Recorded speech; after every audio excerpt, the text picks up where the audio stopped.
word because, look, they would have loved to have LeBron. Yep. He didn't want to go there. They would have loved to have Paul George. He didn't want to go there. They tried to trade for Kawhi, didn't want to give up as much as San Antonio wanted. So, I'm fine.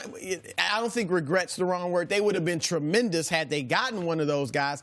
As great as LeBron is, and he would have been fantastic there, getting Paul George or Kawhi would have been a better fit, an easier, more seamless transition with one of those guys. But here's the thing. You got two superstars in the making, I believe. There's no doubt in my mind Ben Simmons and Joel Embiid will be future superstars. We'll see what Markelle Fultz is. I liked what I saw from him as far as his speed, his aggressiveness, playmaking ability last year. He obviously didn't shoot the ball. But so you got potential there. You got some other role players. And here's the thing. They'll have cap space in the future. And any free agent that's serious about winning has to at least consider them, including Kawhi. Like, if I'm Kawhi Leonard, I'm considering them. I know he wants to go to L.A., but you at least look. What about Jimmy Butler? Klay Thompson. I mean, if he wants to be a free agent and leave Golden State, he would be perfect in Philadelphia. You got a pass-first point guard, a tremendous big man. Their future is still very bright, even though it would have been great to add one of those. I think they're disappointed. Will they regret was the question? Will they regret? I mean, some of it was out of their hands. On the other hand, I think, will they regret not getting Kawhi Leonard? I don't think so. And I think he may have been a rental.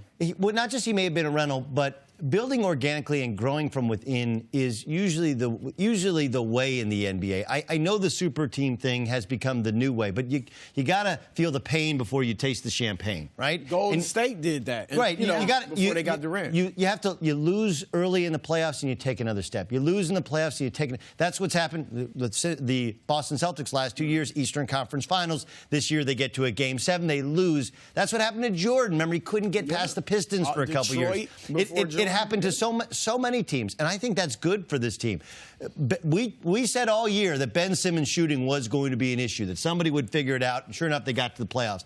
I said all year that as incredibly talented, gifted as Joel Embiid is, the fact is he'd never really played in meaningful basketball games, and so sometimes his shot selection, his turnovers at inopportune times, his defensive awareness, there's a difference in playoff caliber basketball. So this year, they got a great learning lesson.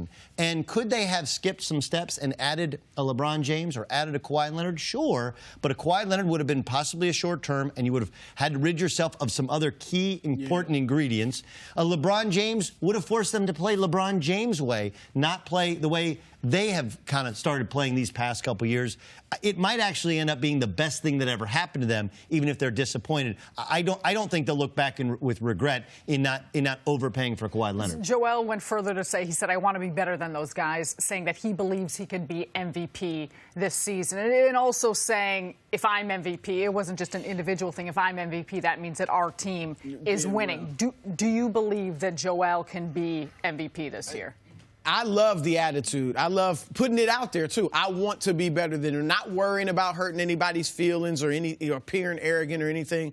And, yes, I think he could be an MVP. I think he's a top 5 candidate. I've got LeBron, Anthony Davis, Joel Embiid, Kawhi Leonard, and I'd say Giannis Antetokounmpo in Milwaukee. So I think the Embiid is in the top 5 candidates right now going into the season. Yeah, the only thing that holds you back from saying yes is kind of what happens in Golden State, where you're going to split votes, because you have Steph and you have Kevin Durant. You think Simmons is that? I don't think Simmons is there yet. No, but statistically, he'll have dominant numbers in terms of a triple-double in the regular season. Like, he's a triple-double waiting to happen.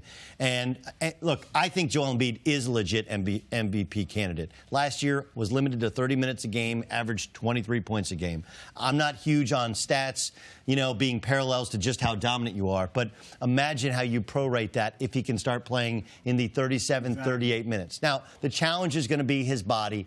Can he play 75 games? If you can play 75 games at 35, 36 minutes a pop, he's going to average 26, 27. He's going to average ridiculous numbers in terms of rebounding, and he's a rim protector, and they're going to be one of the top couple teams in the East. He absolutely should be an MVP candidate. But I love everything about him. I just want him to continue to work on his body, his nutrition, because his body can't let him down. That has befallen so many big guys that's my one fear. I completely understand why Philadelphia limited him in his minutes this season. So you think him laying down on the massage table eating hamburgers right before the game wasn't a good idea? Probably not the type of laying nutrition. down eating kale.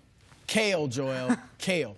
I don't like it either, but you got to eat it. You don't like kale? Actually, I do. I do like kale. Bake it, olive oil, That was just some for salt, TV. some pepper. All right, we'll like get it. recipes Kale later. salads, Coming up, I love Earl it. Thomas lays little down an mutton ultimatum lettuce for the and cheese. Seahawks. That is next on First Things First. Thanks for watching. Subscribe here to get the latest from the show. Also, be sure to check out more of the best clips from First Things First, or go watch a few segments from our other shows on FS1.